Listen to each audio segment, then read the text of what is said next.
একটা প্রতারক চক্র ধরেছিস। আপনাদের কি আছে বলেন, কি বলেন? ওটা কি লাগে আপনার? এই ওটা কি হয় আপনার? সাউন্ড বন্ধুরা, আবাসিক হোটেলত যাই হাতে নাতে মানে উলঙ্গ অবস্থাত যে হত সাউন্ডরা এই গুণল্লা বলে দেশের মাঝে দর্শন বেশি বাড়ি তার ভাই ভাই নুনে কি করে 200 টিয়া 100 টিয়া 150 টিয়া দিয়ে হারা ফাঁস করে এই তারার কারণে দর্শন বাড়ি তার দেশের মাঝে। তারা যদি এই হাসিন করতো অন্য কোনো হাঁস করতো, হাঁস তো আর বট দিলে আছে মাইভেন্দর হয়তো বট গরম মাঝে লাগে রাধা বাড়ার হাঁস করতে আর সর্দি বলা লাগে বট দিলে মাইভেন্দর হাঁস আছে। তো ওই মাইভেন্দে হাঁস এগিন নগরে কি ও এক মাসে 2-3 লাখ টাকা লইয়া দিরিয়া, এক মাসে 2-3 লাখ টাকা লইয়া বললা কি আবাসিক হোটেল তাই যাক।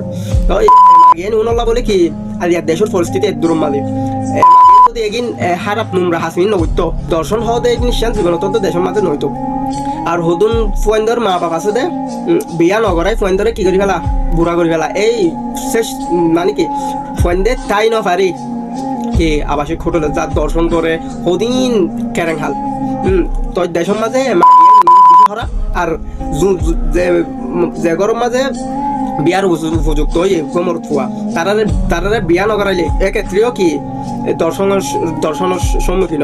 আর হুদুন মাই ফাইন আছে দে কি ফেম করানোর পরে যাই ফেম করে দেখা করে সদিন দেখা করানোর পরে যাই ইয়াই দর্শনের শিকার হইয়া এন দিও কিছু এন দিও সাইমিকাতো এখন মাই ভাই আয় হইতাম সাইডে মায়া বইন ওনারা যারা মায়া বইন আছেন তারাই সতর্ক হন। আর যারা আছে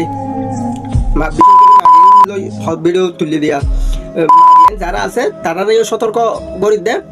আর যাতে এরিমা হলো খারাপ কিছু নয় তোরার কারণে কি আজিয়া অসহায় মায়া ভাই যোন আছে দর্শনের শিকার হয়। তোরা যদি হাসান না করতে জীবন তো দর্শনের শিকার নয়। কারণ অজ্ঞ পুরুষ পুয়া একবার তৃপ্তি পাইলে আরেকবার করতে চাইবে অবশ্যই। যদি টিয়া পয়সা না থাকে দর্শনের অসহায় মায়া ভাই দর্শনের শিকার হয়। আর সরকারের হাসে আরেকখান আবেদন, যেদিন এরমা নোংরা হাসদে হোটেল আছে আবাসিক হোটেল বিভিন্ন ধরনের হোটেল আছে এই হোটেল বন্ধ করে দেওয়া। আসসালামু আলাইকুম।